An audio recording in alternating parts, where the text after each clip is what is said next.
வணக்கம் சாரல் டிவி மற்றும் ஓவியம் டிவி நேயர்களுக்கு வணக்கம்.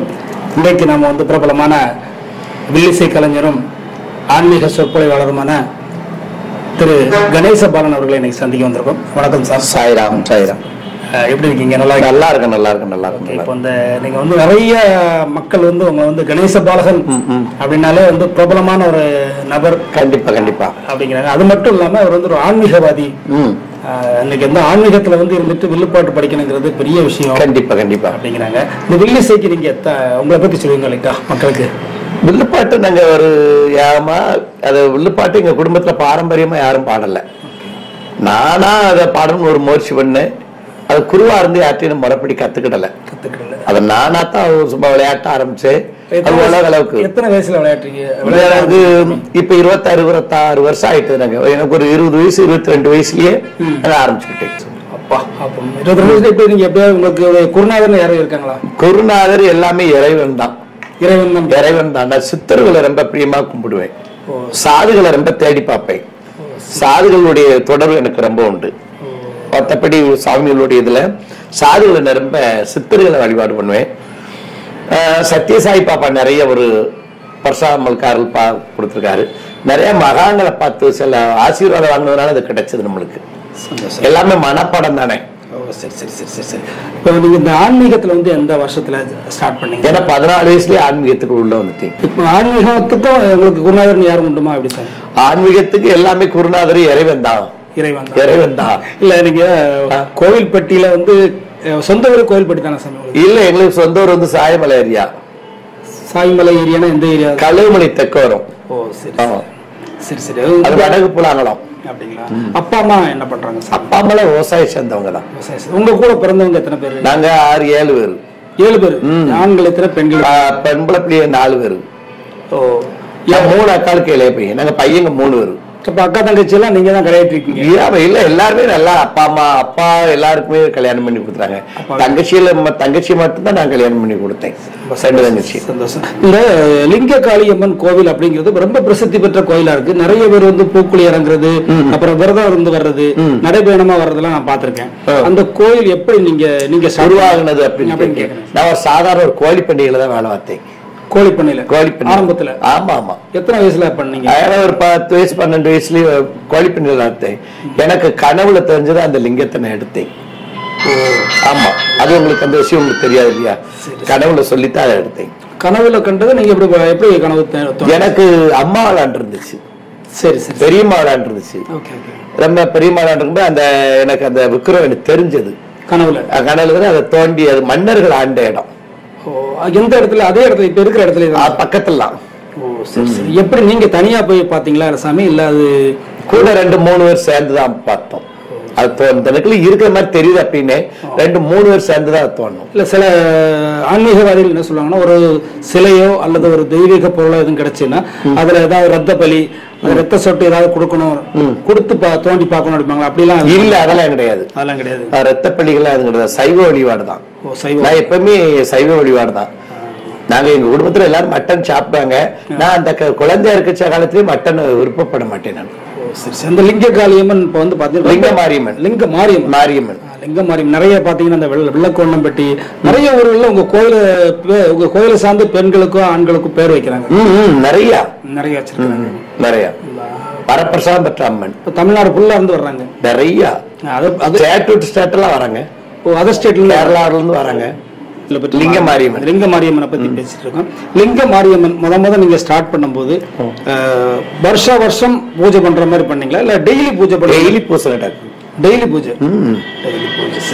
சரி, 3-4 பூஜை நடக்கும். இது கும்பாபிஷேகம் அப்படின்னு எத்தனை முறை பண்ணி? 12 வருஷத்துக்கு ஒரு கும்பாபிஷேகம். அப்ப இதுவரை எத்தனை போயிருக்கும்? இது 3 கும்பாபிஷேகம் பண்ணியாச்சு. ஓ சரி. அடுத்த கும்பாபிஷேகம் எப்போ வருது சார்? அடுத்த 12 வருஷம். போன வருஷத்துக்கு முந்தின வருஷம் தான் நடந்திருக்கு. சரி. இப்ப இதுல சாமி நம்ம சாய்பாபா கோயில் ஒண்ணு அமைச்சிருக்கீங்க. ஆமா. தென் மாவட்டத்திலே பிரசித்தி பெற்று இருக்கு. உங்க கோயிலுக்கு மிகப்பெரிய ஒரு அமைதி கிடைக்கும். நானே வந்திருக்கிறேன். நானே அப்படியே அமைதியா உட்கார்ந்துருவேன். எங்க கோயிலுக்கு கிறிஸ்டின் வருவாங்க, முஸ்லீம் வருவாங்க, அனைத்து மதத்தை சேர்ந்தவங்களும் எங்க கோயில நிற்பாங்க. இல்ல, கிறிஸ்டின் அந்த அனைத்து மதங்களும் வர்றாங்க இல்லையா? அவங்க அந்த திருநாறு அபிஷேகம் இல்ல அதெல்லாம் எதுவுமே கிருஷ்ணன்காரங்க வந்து மெழுகுவத்தி வாங்கி கொடுப்பாங்க, மெழுகுவத்தி ஏற்றுவாங்க. கோயிலுக்கு விளக்கு எண்ணெய் வாங்கி விட்டுக்கோங்க அப்படிம்பாங்க. பூமாலை வந்து சாத்துவாங்க. சரி, நீங்க என்ன பிரசாதமா என்ன கொடுக்குறீங்க? பிஸ்கட் கொடுப்போம். சரி சரி. அவங்களுக்கு நெய்வேத்தியம் பண்ணாத பொருளை கொடுப்போம். சரி சரி சரி சரி. இந்த சாய்பாபா கோயில் சீரடி சாய்பாபான்னு வச்சிருக்கீங்க, இதனுடைய பூர்வீகம் எங்க சார்? பூரி வந்து மகாராஷ்டிரா, குப்ரக்கா மாவட்டம். குப்ரக்கா மாவட்டம். இப்போ நான் நிறைய இடங்களை பார்த்த அந்த சாய்பாபா கோயில்ல வந்து உங்க கோயில் வித்தியாசமா இருக்கு. சிலவர் பார்த்தாலே உண்மையில நேரடியா பாக்குற மாதிரி, இந்த சாமி வந்து பேசுற மாதிரி ஒரு சிந்தனை எனக்கே தோணுது. நானே வந்திருக்கேன், நிறைய உங்க கோயிலுக்கு வந்திருக்கேன். அதை பத்தி கொஞ்சம் விரிவா சொல்லுங்க சார் நம்ம நேயர்களுக்கு.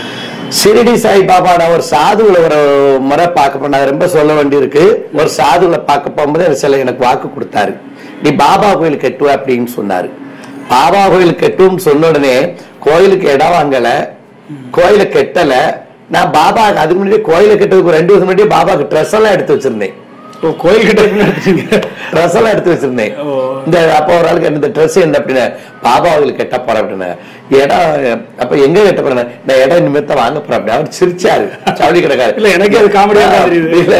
அவர் அதுக்கப்புறம் ஒரு பழம்னு சொன்னாரு, குளம் வருவதுக்கு முன்னாடி தவக்க அணப்போடு, குளம் வருவதுக்கு முன்னாடி நீங்க கரை அணப்போடுது இல்லைன்னு இடமே வாங்கல, நீங்க அதுக்குள்ள இது மாதிரி செய்திகள் அப்படின்னாங்க. எனக்கு ஒரு நம்பிக்கை.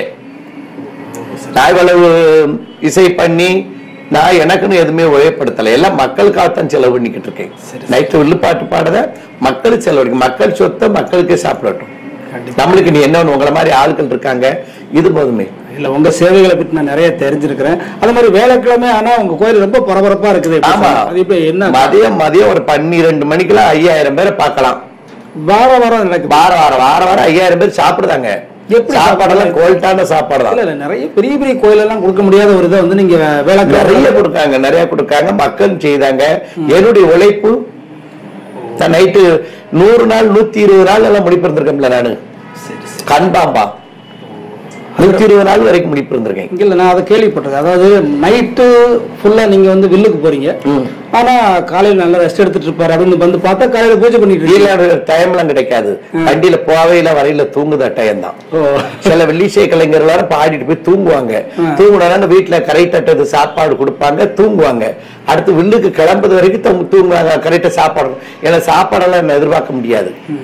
நான் எப்ப எந்திரிக்க எப்போ சர்வீஸ் பண்ணுறவங்க தெரியாது. வெள்ளிக்கிழமை வேலைக்கிழமை அப்படி நைட் உள்ள பாட்டு போடும், பகல் சர்வீஸ் பண்ணுவேன். வரதாளுக்கு சாதவங்கள் ஒரு 1000 பேருக்கு 500 பேர் பார்ப்போம்.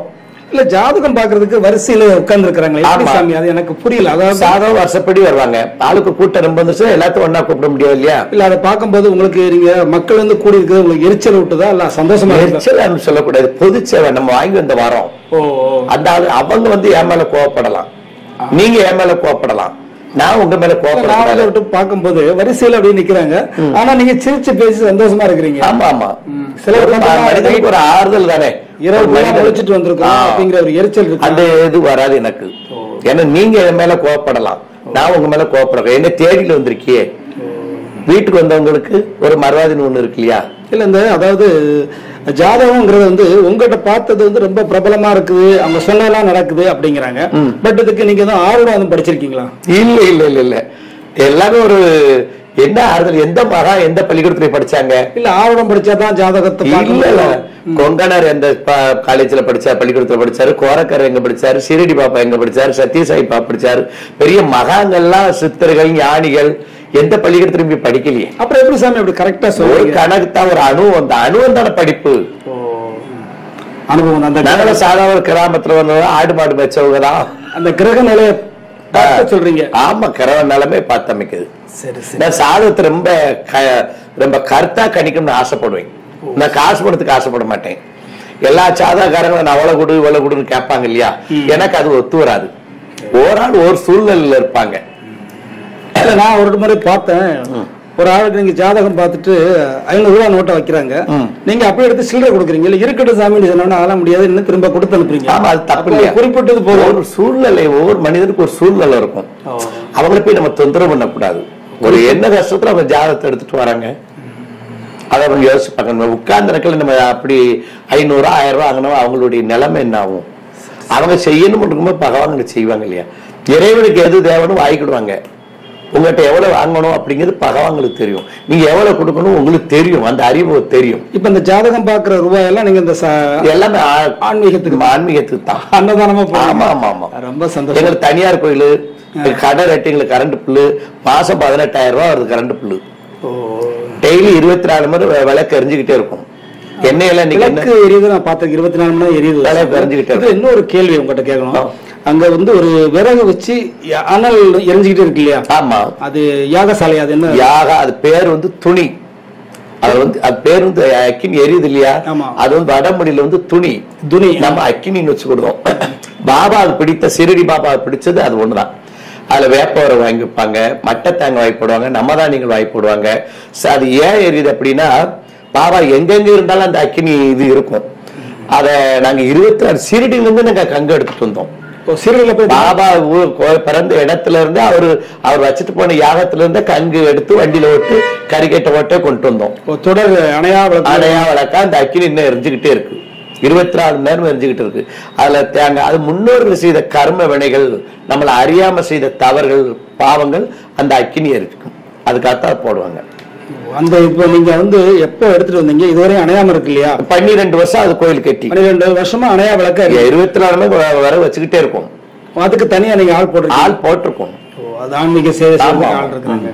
இப்ப அந்த ஆள எரியுல அந்த சாம்பல் எல்லாம் அடுத்து பேக்கெட் பண்ணி கொண்டு போறாங்களே. ஆமா, விபூதி பிரசாதம். அது பிரசாதம் எல்லா பகவானுடைய விதியோட சீரடி சாய்பாபுடைய விதி. அது பேர் உதி. உதி உண்மையா எல்லா ஆலயத்துமே ஓரம் தெரியாம தான் நம்ம விபூதிங்க உதி.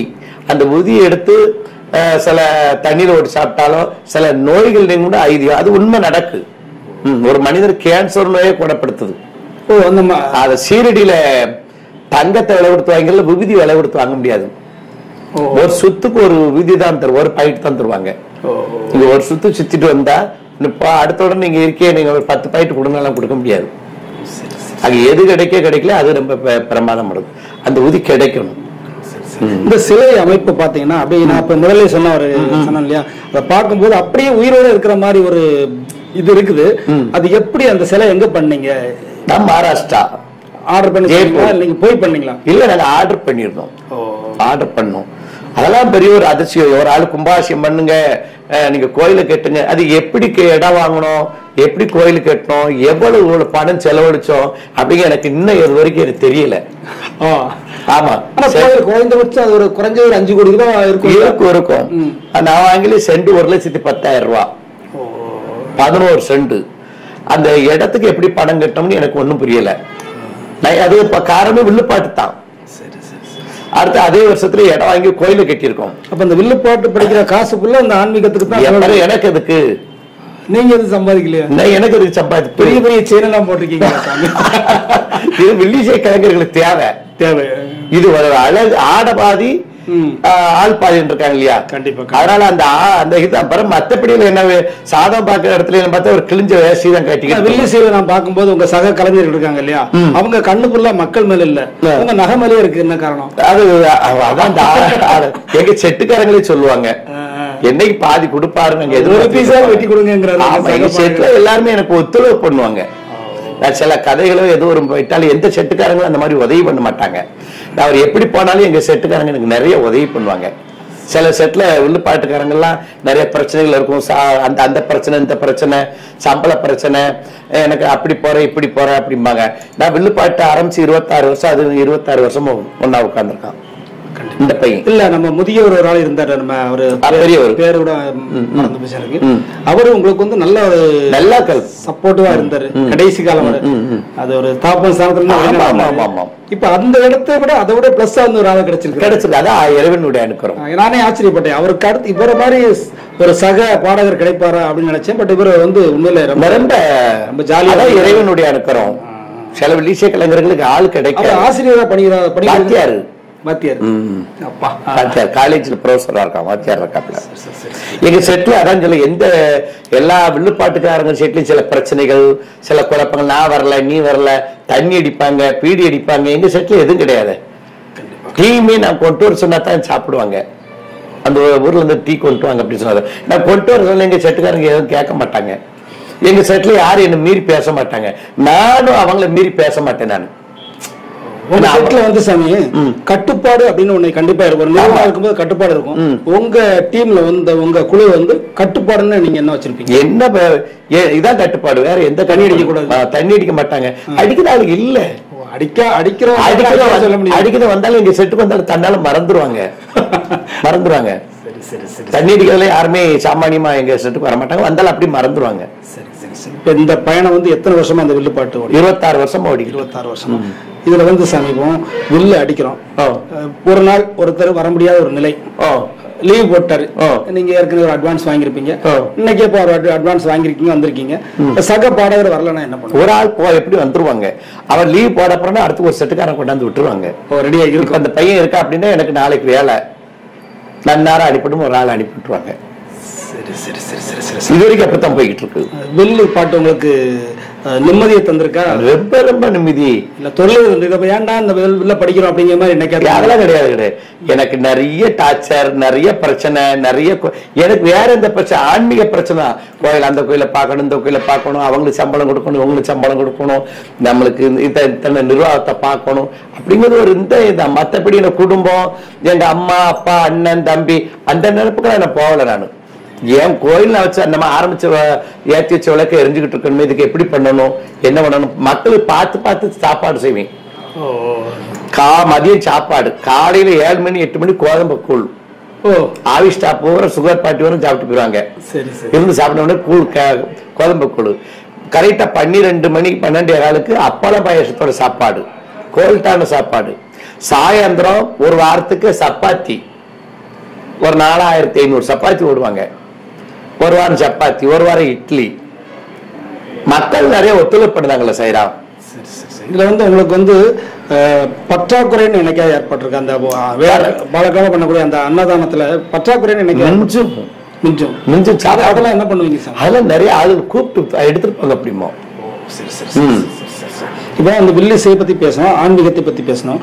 ஆன்மீகத்துல பாத்தீங்கன்னா இந்த நம்ம சாய்பாபா கோயில் வச்சு வழிபடக்கூடியவங்க வந்து பாத்தீங்கன்னா அது சின்ன பிள்ளைய பார்த்தது மாதிரி பார்க்கணும் அந்த சாய்பாபா அப்படின்னு சொல்றாங்க. அது உண்மை. குழந்தைய பார்த்த மாதிரி பார்க்கணும். அது எப்படி சாமி? தொட்டில் இருந்த மற்ற தெய்வங்கள் மாதிரி கிடையாது. காலையில வெந்நி வச்சு தான் குளிக்க வைக்கணும். அவர் வெந்நி வச்சு குளிக்க வச்சு துவட்டணும். துவட்டி அவர் சூடான பொருள் தான் காப்பி டீ கொடுக்கணும். அடுத்து மதியத்துக்கு சாப்பாடு சூடான தான். 3-4 தடவை சாப்பாடு சூடான தான். வர நைட்டுக்கு அந்த அவர் ட்ரெஸ் எல்லாம் எடுத்துட்டு வேற ட்ரெஸ், ஒயிட் அண்ட் ட்ரெஸ் போடணும். காலுகையெல்லாம் பிடிச்சு விட்டு அவர் தூங்க வைக்கணும். கொசுவலை விட்டு தான் தூங்க வைப்போம். ஆமா, நிறைய பேர் சொல்றாங்க பச்சை பிள்ளை மாதிரி பாக்கணும். அந்த இடத்துல நம்ம இருந்தோம்னு சொன்னா எந்த வேலைக்கும் போக முடியாது, எங்க சுத்தினாலும் காலையில பூஜைக்கு வந்து நிக்கணும் அப்படிங்கிறது. அதனால நம்ம பேசணும். அவர் இங்க நம்மளோட நிற்பாரு. அவர் நிற்பாரு. அவர் நின்னாத்தான் பேச முடியும். பாபா சொல்லியிருக்காரு, என்னை பத்தி பேசுறதுக்கும் கொடுத்து வச்சுக்கணும், என்னை கேட்கறதுக்கும் கொடுத்து வைக்கணும் இருக்காரு. எல்லாரும் பேச முடியாது. நிறைய வினைகள் எல்லாம் தீர்ந்திருக்கு. ஆமா, நிறைய கேட்ட சத்ய சாய் பாப்பா ஒரு 1,00,000 பேர் நிற்கும் போது புட்டபுரத்தில் நிற்கும் போது என்னை கூப்பிட்டு அவ்வளவு ஒரு ஆள் இருக்கும்போது என்னை கூப்பிட்டு சில வார்த்தைகள்லாம் பேசினார். ஆமா, நிறைய பண்ணியிருக்காரு. இப்ப நான் கூட ஒரு பொண்ணு 28 வயசு ஆச்சுது. அந்த பொண்ணுக்கு கல்யாணமே நடக்கல, என்ன பண்ணணும்னு தெரியல அப்படின்னு சொல்லி அவங்க அப்பா அம்மா புலம்பும் போது உங்களை சந்திக்க சொன்னேன். உங்களை வந்து சந்திச்சாங்க. சந்திச்ச உடனே அதிகபட்சமான 2 மாசம் அவள் கல்யாணம் முடிஞ்சிடும் சொன்னாங்க. ஆனா மறு மாசமே கல்யாணத்துக்கு ஏற்பாடு நம்ம 2 மாசத்துல கல்யாணம் முடிஞ்சிருச்சு. அது எப்படி சாமி? எனக்கு அது ஆச்சரியமா இருக்கு. சாய்ராம், அது பாபாவுடைய அனுக்கிறோம், அந்த லிங்கமாரியுடைய அனுக்கிறோம். இப்ப சேவை செய்த முடியா, உழைக்க முடியா, அந்த உழைப்புக்கு குறிப்பா சொல்ல போனா இப்ப மாசம் நேரத்து தான் வளைகாப்பு நடந்தது. உங்கள்கிட்ட சொல்லல, அது உங்க கோயிலை பற்றி பெருமைக்குரியதுதான். எந்த மதமா இருந்தாலும் நீங்க ஏத்துக்கிறீங்கிறத அனைத்து மதமும் ஆறாங்க. அனைத்து மதங்கள் எல்லாம் நம்ம தான் சாய்ராம். சாதுகள் சித்தர்கள் இறைவன் ஒருவன் தான், அதுக்கு எந்த மாற்று கருத்தும் கிடையாது. அந்த அவரு இவர் ஏசு அல்லா இல்ல, எல்லாமே இறைவன் தான். இதுல குறிப்பா வந்து கிறிஸ்தவ மதத்தை பற்றி நீங்க வில்லு விசையை எங்கேயோ படிச்சீங்க? படிச்சிருக்கேன். அது எப்படி சாமி? அதுல அவரு ஒரு மகான் தானே செய்யறான். இல்ல அது எப்படி நீங்க ஒரு பைபிள் படிச்சிருக்க மாட்டீங்க? ஆமா, நான் ராமாயணமே நான் எந்த புக்குமே படிச்சது எப்படி உங்களுக்கு மெமரி? அதான் ஒரு அனுபவம் தானே, கல்விதான். ஆமா. அந்த கிறிஸ்து ஒரு முனியசாமி கதை ஒரு அம்மாட்ட கேட்டோம். அந்த முனியசாமி பாண்டி முனியசாமியோட வகை மதுரை சேர்ந்தவங்க. அவங்கள ஒரு கதை ஒரு ஓரமா சொன்னாங்க. புல் கதையா பாடிட்டோம். அப்ப இந்த கதையை வந்து முத நீங்க படிக்கும்போது புக்கு பார்த்து படிச்சீங்களா இல்ல யாரும் படிச்சதை அப்படியே மெமரி பவரா வச்சு படிச்சீங்களா? சாய்ராம், முதல்ல நீங்க என்ன படிச்சிருக்கீங்க என்கிட்ட நீங்க கேட்கலையே. இல்ல நீங்க குறைஞ்சது ஒரு BA முடிச்சிருப்பீங்களா? டப்ளியுமே முடிச்சிருக்கான்னு நினைக்கீங்களா? நான் பள்ளிக்கூடம் பக்கமே போனது கிடையாது. இல்ல சாமி, காமெடி எல்லாம் நான் 1ஆம் கிளாஸ் கிடையாது, 2ஆம் கிளாஸ், 3ஆம் கிளாஸ் கிடையாது. நான் வெளிநாடு ஒரு பாஸ்போர்ட் வாங்குறதுக்கு ஒரு படிச்சிருந்தா தான் ஏதாச்சும் ஒரு சர்டிபிகேட் வாங்க முடியும். நான் உங்களை மாதிரி வேண்டிய ஆள் இருந்த ஒரு 5 வரைக்கும் எங்க ஊர்ல இருந்ததுனால ஒரு அந்த ரெக்கார்ட் ஷீட் வாங்கி நான் பாஸ்போர்ட் வாங்கினேன். இல்ல உண்மையிலே நீங்க அந்த கதையெல்லாம் படிக்கிறது, அப்புறம் அந்த ஆன்மீகம் பண்றது, பெரிய பெரிய விஐபிஸ் எல்லாம் உங்க சந்திக்க வர்றாங்க. நிறைய நீங்க ஏதாவது டிகிரி முடிச்சிருப்பீங்க அப்படின்னு தான். நீங்க BA முடிச்சிருப்பான்னு, WMA முடிச்சிருப்பான்னு நினைப்பேன். WMA நிறைய பேர் வந்து உங்க வில்லிசைய பார்க்க வர்றாங்க. நிறைய வில்லிசையில பார்த்தோம்னா பாதியில மக்கள் அப்படியே கலைஞ்சு போவாங்க. உங்க வில்லிசையில யாரும் கலைய மாட்டாங்க. என்ன மர்மம்? ஏன் அந்த கதையை வந்து நம்ம எடுத்து சொல்லது பொறுத்து இருக்கு சாய்ராம். நம்ம எடுத்து பேசணும் இல்ல, அந்த அர்த்தங்கள் இருந்தா தான் உட்கார்ந்து கேட்பாங்க. படிச்சவங்களும் சிலவங்க டிகிரி முடிச்சவங்க எல்லாம் நேத்து முந்தா நாள் ஒரு ஊர்ல நம்ம பனோடிச்சத்துக்கு மேல பலபத்ராவரத்துல பாடிக்கிட்டு இருந்தோம். ஒரு வாத்தியார், ஒரு கிறிஸ்டின்கார் ஒரு ஆளு எங்க வில்லிசையை பார்க்க வந்திருக்காரு. கொஞ்ச நேரம் அவர் பாட்டை பார்த்துட்டு சாப்பிடப்போ அப்படின்னு இருக்காரு. அவர் வீட்டை சாப்பிட கூப்பிடுதாங்க. இங்க ஒரு சோரமா சாஞ்சுக்கிட்டு கதை கேட்டிருக்காரு. கதை கேட்டானா கடைசி வரைக்கும் கதையை கேட்டாரு. நாங்க மேடை விட்டு இறங்கினப்புறம் அதுக்கப்புறம் சொல்லுதாரு, நான் கிறிஸ்டின்னு, உங்க கதை கொஞ்ச நேரம் கேட்டுட்டு தான் போகணும்னு சொல்லி சாப்பிட போகணும். வீட்டை கூப்பிட்டாங்க, நான் போக முடியல. உங்க கதை புல் கதையை கேட்டேன்.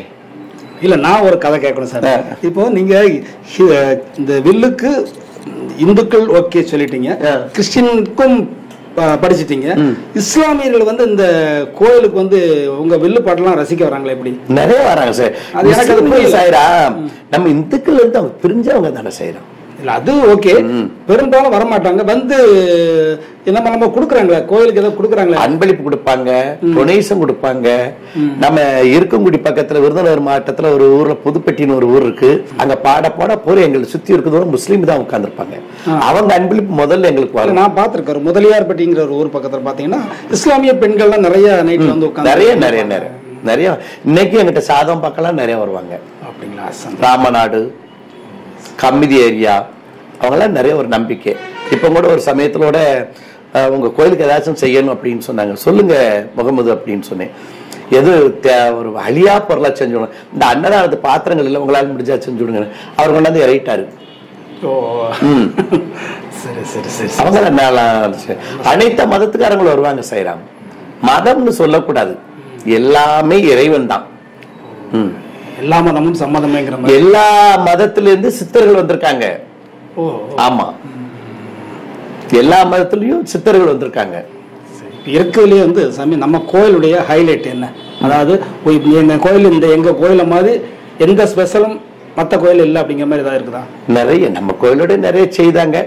எனக்கு அது அதிகமா செஞ்சது, என் தகுதிக்கு அது அதிகமா செய்த மாதிரி இருக்கு. நம்ம கோயில் நமக்கு தகப்பன், விட்டு கொடுக்காது. நம்மள பாட்டில நிறைய செஞ்சுக்கிட்டு இருக்காங்க. என் வசதி தகுந்தபடி, எனக்கு தகுந்தபடி நான் நிறைய செய்தேன் அப்படின்னு எனக்கு மனசு தோணுது. வில்லிசை பண்ணும்போது சாமி எல்லாருமே வந்து நான் நிறைய வில்லிசைகள் பார்த்திருக்கேன். வில்லு மட்டும் படிச்சுட்டு போவாங்க. நீங்க அந்த அக்கினி செட்டி எல்லாம் வச்சு தலையில வச்சுக்கிட்டு கையில ஏந்திட்டு எல்லாம் படிக்கிறீங்க. அது அம்மனுக்கு அதால பிடிச்சது அக்கினி தானே. அது மற்ற வில்லிசையில அது இல்லையே. அவன் படிப்பா கொண்டு வர மாட்டேங்க. ஆன்மீகத்தை வளர்க்கணும், ஒரு பவர் கொடுக்கணும் இல்லையா? எந்த ஒரு வில்லிசைக்காரங்களும் அக்கினி செட்டி எடுத்தது கிடையாது. அடுத்து வேப்பங்களை வச்சும் பாடுனது கிடையாது. அது உருவாக்குனதே நான் தான். சந்தோஷம், ரொம்ப சந்தோஷம். அது ரெண்டுமே உருவாக்குனதா. அடுத்து இந்த பகவான் ரொம்ப சீரியஸா இருக்கும் போது பகவான் மேல முத்த போட்டு பார்வதி இந்த காளியை பிச்சை வைப்பா. பிச்சை வைக்கும் போது நிறைய பெண்கள் வந்து எனக்கு இந்த மடி அந்த போது நிறைய காசு பணம் கொண்டு வந்து போடுவாங்க. அது வந்து எனக்கு ஒரு ஆளு, அது ஆரம்பிச்சது நான் ஒரு ஆள் தான். வில்லிசையை இப்படித்தான் உருவாக்கணும் அப்படிங்கிறது, இப்படித்தான் பாடணும், இதான் இந்த மாதிரி அம்மன் இப்படித்தான் பிறந்தாங்க அப்படிங்கிறது அது உண்மைதான். அது பெரியார்கிட்ட கேட்டு தெரிஞ்சுக்கிட்டதான். தென்னாட்டுல ஒரு வில்லிசை என்ன பாடுவாங்க அப்படின்னா, அம்மன் வந்து கலசத்துல பிறந்ததாக ஒரு வரலாறு, அட்டகாளி வந்து முட்டையில பிறந்ததாக ஒரு வரலாறு. ஒரு வகமா ஒவ்வொரு கலைஞர்களும் ஒவ்வொரு வித்தியாசமா பாடுவாங்க. அவங்கவுங்க திறமையை பொறுத்து பாடுவாங்க. நான் மேக்சிமம் கேள்விப்பட்டு வந்தேன் அப்படிங்கறதெல்லாம் இல்லை. நான் நேரடியாக உங்க வில்லிசை நிறைய பார்த்துருக்கேன். உங்க வில்லிசையில பாத்தீங்கன்னா குறைந்தது ஒரு 20 to 50க்குள்ள சாமிகள் நிறைய ஆடுதாங்க. அது எப்படி சாமி இருக்கக்கூடிய எங்களை எதிர்பார்ப்பாங்க. இருக்கும்படி மாறி கோயில்பட்டி சாமி வந்திருக்காங்களான்னு தான் எதிர்பார்ப்பாங்க. நிறைய சாமிகள் ஆடுது. அது வந்து ஒரு ஆமா நிறைய பேர் என்ன சொல்றாங்க, சாமி ஏதோ ஒரு மயக்கம் வச்சிருக்காரு. மந்திரத்துல மாங்காய் பழுக்க அதெல்லாம் பழைய காலம். இப்ப மாந்திரங்களும் கிடையாது செய்யறான். கேரளா சுடலகதிலாம் பாட்டிருக்கான். பெண்பருத்த மலையாளம், பேவண்ட மலையாளம், காளி பழைய மாந்திரம் அதெல்லாம் அந்த காலம். இப்ப எல்லாம் மந்திரத்துல மாங்காய் பழுக்க அது எதுவுமே ஒழிக்க முடியாது. உலகம் உள்ளாங்கைகள் வந்துருச்சு. பேட்டி கொடுத்தது இல்ல, முத எங்க சாரல் டிவி மற்றும் ஓவியம் டிவிக்கு பேட்டி கொடுத்திருக்கீங்க. மக்களுக்கு நீங்க என்ன சொல்ல விரும்புறீங்க? மக்கள் எல்லாருமே நல்லபடியா இருக்கணும், நிறைந்த சொல்லும் நோயற்ற வாழும், இறைவன் பற்றி இருக்கணும், தர்மம் செய்யணும், போட்டி இருக்கலாம், பொறாமையில் இருக்கக்கூடாது, பிள்ளைகள் படிக்கணும். கடைசியா ஒரு கேள்வி கேட்கிறேன். இப்ப நீங்க ஆன்மீகத்தில் நிறைய பண்றீங்க, ஒரு ட்ரஸ்ட் ஏற்க நீங்க வச்சிருப்பீங்க இல்லையா? வச்சிருக்கேன். ட்ரஸ்ட் மூலமா கல்விக்காக, குழந்தைகளுக்காக நீங்க ஏதாவது பண்ணி நிறைய பண்ணிக்கிட்டு இருக்கேன் சாயிராம். அதை சொல்லக்கூடாது. இல்ல சொல்லாம மத்தவங்க உங்கள மாதிரி அம்மா அப்பா இல்லாத பிள்ளைகள் நிறைய படிக்க வச்சுக்கிட்டு இருக்கேன். என்னால முடிஞ்ச உதவி பண்ணிக்கிட்டு இருக்கேன். அடுத்து நிறைய கோயில் எங்கெங்க கட்டிக்கிட்டு இருக்காங்களோ அவங்களாம் ரொம்ப கஷ்டப்பட்டவங்க எல்லாம் வருவாங்க. எனக்கு செலவாய் எங்களுக்கு அதை நிறைய செலவாகி கொடுத்துக்கிட்டு இருக்கேன். நிறைய விற்கிறவங்களை வாங்கி கொடுத்துக்கிட்டு இருக்கேன். இல்ல நீங்க குறைந்தபட்சம் பள்ளி குழந்தைகளை எத்தனை பேரை நீங்க படிக்க வச்சிருக்கீங்க? எனக்கு தெரிஞ்ச அளவு இதுவரை 10-30 பேரை படிக்க வச்சிருக்கேன். இது 30 கம்மின்னு தான் சொல்லணும். ரொம்ப சந்தோஷம், ரொம்ப சந்தோஷம். நிறைய படிக்க வச்சிருக்கேன். எங்களால் முடிஞ்ச உதவி பண்ணுவேன் பிள்ளைகளுக்கு ஹெல்ப் பண்ணதுக்கு. ஒரு பக்கத்துல ஒரு இளைய சுந்தர ஒரு பிள்ளை அம்மா இல்ல அப்பா இல்ல, பாட்டி எடுத்து வளர்க்காங்க. அந்த பிள்ளை 12ஓட நிக்க பாருங்க, பாட்டி கல்யாணம் பண்ணி கொடுக்கணும், அந்த பிள்ளை எனக்கு வேண்டாம் அப்படின்னு. அவ பாட்டி கூட்டி என்ன பாட்டி சொல்லுது அப்படின்னு, படிக்க போறவங்க என்கிட்ட வசதி இல்லை சாமி அப்படின்னாங்க. அந்த பிள்ளைய கூப்பிடுங்க அப்படின்னு. படிக்க வச்சா நீ என் பேரை கெட்டவரை வைக்கிறக்கூடாது, சில பையங்களோட போயிட்டா வச்சுட்டா பேசான்னு இருக்கக்கூடாது, நீ படிக்கணும் விருப்பப்பட என்ன செய்யணும் அப்படின்னு. எனக்கு படிக்கிறது கொஞ்சம் உதவி பண்ணுங்க, காலேஜ் படிக்கணும்னு ஆசை, எங்க அம்மா அப்பா எனக்கு இல்லாம போயிட்டாங்க அப்படின்னாங்க. அதுதான் நீங்க இருக்கீங்களா?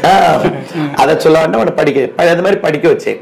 படிக்க வச்சுன்னா அவ கல்யாணத்துக்கு என் பேரத்தை அப்பா பத்திரிக்கையில போட்டிருந்தா. ஆனா அந்த கல்யாணத்துக்கு நான் போக முடியல, மெட்ராஸ்ல வச்சு கல்யாணம். நம்ம போய் நிக்கணுங்கிறது இல்ல, வளர்த்து அதுக்கான வழிமுறைகளை செய்யணும். அது வந்துச்சு அப்படின்னா எனக்கு ஏதாச்சும் அவ அப்பாவுக்கு ஆயிட்டு வந்த மாதிரி எனக்கு திரும்பண்டம் ஆயிட்டு வரும். பையன் பிறந்திருக்க, பையன் பேர் என் பேர் தான் வச்சிருக்கு. ஒரு இதா இருக்கு, நிறைய இருக்கு. இப்ப கூட பையன் கூட நிறைய ஒரு கிறிஸ்டின் பையன் நிறைய மார்க் வாங்கியிருக்கான், படிக்கிறதுக்கு வாய்ப்பு இல்லை. அப்போ எங்க அக்கா பையன் வந்து சொன்னான், அவன் படிக்கிறதுக்கு சொல்ல உதவி பண்ணுங்க அப்படின்னு. எந்த ஒரு நம்ம சரி நான் போன பிறந்தா கொடு அப்படின்னு. என்னடா வரும் அப்படி, எவ்வளவு ரூபா வேணும் அப்படின்னு. நான் அந்த படி படிச்சோம்னா நான் லண்டன் போயிடுவேன் அப்படின்னா. சரி வர சொல்லு, எவ்வளவு செலவாண்டா? 50,000 ஆகுனாங்க. சரி தருவோம் வாடா அப்படி போன் பண்ணிச்சு கேட்டேன். அந்த பையன் வந்தான், என்ன செய்யணும் படிக்க. அவன் படிச்சுட்டான், படிச்சுக்கிட்டு இருக்கான். அவன் எனக்கு ஏதாச்சும் கொண்டு இப்ப ஏதோ ஒரு டெம்பரரியா 10-30,000 சம்பளம் நம்மளுக்கு, எனக்கு ரூபாட்ட எனக்கு இப்ப இந்த ரூபா வேண்டாம், நான் வயசான காலத்துல நடக்க மாட்டாம இருப்போம்ல, எனக்கு அந்த ரூபாய் எனக்கு அப்ப கொடுக்கணும், எனக்கு இப்ப தேவையில்லை. இப்ப எனக்கு தெம்பு இருக்கு, உழைக்க கம்பு குழம்பு. வயசான காலத்துல உட்கார்ந்து இருப்போம்ல, அந்த நேரம் அப்பவும் எனக்கு போல ரூபா தேவைப்படாது. ஒரு நேரம் சாப்பாட்டுக்கு நான் கொடுக்கற மாதிரி பாத்துக்கோ, அது செஞ்சா போதும். அது நிறைய பண்ணிக்கிட்டு இருக்கேன். ரொம்ப ரொம்ப சந்தோஷம். பண்ணுவோம். யாரு 100-200 வருஷத்துக்கு இருக்க போறா? மனிதர் இருப்பது கொஞ்ச நாளைக்கு தானே. இருக்கிற வரைக்கும் நல்லது. நம்மளுக்கு யாரும் தப்பு பண்ணக்கூடாது, தவற பேசக்கூடாது, தவற நடக்க கூடாது. அந்த சாய்நாறு சக்குருநாறு கொடுத்த வாக்குப்படி நடப்போம், நல்லது செய்வோம். உபகாரம் இல்லைனாலும் யாருக்கும் ஒவ்வொருத்தர் இருக்க கூடாது. இப்போ நீங்க சொல்றீங்க உபகாரம் இல்லாட்டாலும் ஒவ்வொருத்தரையும் பண்ணக்கூடாதுன்னு சொல்றீங்க. சில வில்லிசை மேடைகள்ல வந்து பாத்தீங்கன்னா நீங்க வில் அடிக்கும்போது பக்கத்துல சில நக்கல் பண்ணுவாங்க, கிண்டல் பண்ணுவாங்க. அதெல்லாம் நீங்க உங்களுக்கு எப்படி தோணும் சார்? கதையிலே பேசும்போது அவன் கலைஞ்சு போயிருவான். கிடைக்குமா அப்படிங்கிறது. இப்ப வந்து அது சிலருக்கு வந்து மனநிலை பாதிக்கப்பட்டிருக்கா என்னன்னு தெரியல. சில பாத்தீங்கன்னா இப்ப வந்து நம்ம கமாண்ட் எல்லாம் போடுறாங்க இல்லையா, யூடியூப்ல போடும்போது கமாண்ட் போட்டீங்கன்னா கெட்ட கெட்ட வார்த்தையில போடுறாங்க, சில பெண்களை வர்ணிச்சு போடுறாங்க. அது வந்து அவங்களுக்கு மனநிலை பாதிக்கப்பட்டிருக்கா என்ன தெரிஞ்சது அவ்வளவுதான். அவங்களுடைய அறிவிப்புறன்னு அதுதான். இல்ல அவங்களுக்கு ஒரு அட்வைஸ் பண்ணணும் அப்படின்னா என்ன பண்ணுவீங்க? ஏன்னா கதை பேசும்போதே அவங்களுக்கு புரிஞ்சிருவாங்க, செய்யறாங்க, நம்ம தான் பேசுறாரு. இந்த கதை பாடிக்கிட்டு இருக்கும் போது அது இதுவரைக்கும் நானும் 20-26 வருஷம் நிகழ்ச்சி பண்ணிருக்கேன். யாரும் என்கிட்ட வந்து பேசுறது கிடையாது, சாடியில பேசுறது கிடையாது. அப்படி அங்க உங்ககிட்ட அங்க பேசிக்கிட்டு எனக்கு கதை பேசும் போதே அப்படி வெளியே போயிருவேன். ஆமா. சரி சரி சரி சரி ரொம்ப சந்தோஷம். அதாவது பெரிய வேலைகள் இருக்குது உங்களுக்கு, நிகழ்ச்சிக்கு வர நிகழ்ச்சிக்கு போன இருந்த போதுன்னு எங்களுக்காக நேரம் ஒதுக்கி வந்ததுக்கு மிக்க நன்றி. அந்த ஆன்மீகவாதிகள் வந்து ஐயாவை வந்து சந்திங்க. அவங்க அட்ரஸ் எங்கன்னா கோவில்பட்டியில Inamaniyachi Kovilpatti bypass road main road. எத்தனை மணிக்கு வந்தா அவங்கள பார்க்கலாம் சாமி? எப்போ வந்தாலும் காலையில ஒரு 8, 8:30, 8, 9 மணிக்கு தான் பார்க்க முடியும். ஏன்னா 7, 8 மணிக்கெல்லாம் சர்வீஸ் பண்ணிக்கிட்டு இருப்பேன். சரி சரி சரி. மேக்ஸிமம் நீங்க வந்து யாரையும் சந்திக்க முடியாது அப்படிங்கிறனால என்னைக்கு 9, 10 மணிக்கு மேல சந்திக்கலாம். அது ஒண்ணு சரி இல்ல சாமி, இன்னைக்கு வந்தா என்னை சந்திக்க முடியாது, பிஸியா இருப்பேன் அப்படின்னு சொன்னா என்னை சொல்லுங்க. வேலைக்கிழமை பேச முடியாது இல்லையா, பேச டைம் கிடைக்கும். வந்தாளுகளை நம்ம மறுவாதி பண்ணணும் இல்லையா, அதனால வேலைக்கிழமையை தவிர்த்துட்டு நீங்க வேலைக்கிழமை போனா அன்னதானம் சாப்பிடலாம். ஆமா, இப்ப சாப்பிட்டு போங்க அப்படி சாப்பிட்டு தான் போனோம் அப்படி. ரொம்ப சந்தோஷம். உங்களுடைய ஆன்மீக பணி மீண்டும் தொடரட்டும். நல்ல ஒரு வாய்ப்பு எங்களுக்கு கொடுத்தீங்க. இன்னும் நான் வந்து ரொம்ப மரியாதை செலுத்தக்கூடிய, நிறைய பேர் படிக்க வைக்கிறீங்க, நிறைய பேருக்கு உதவி செய்யறீங்க. கண்டிப்பா கண்டிப்பா அந்த புண்ணியம் உங்களுக்கு மென்மேலும் சேரணும். கடைசி காலத்துல சொன்னீங்க இல்லையா, அந்த கடைசி காலத்துல நாங்க பார்ப்போம். சாய்ராம். ரொம்ப சந்தோஷம். சரி பார்ப்போம். சாய்ராம். சரி.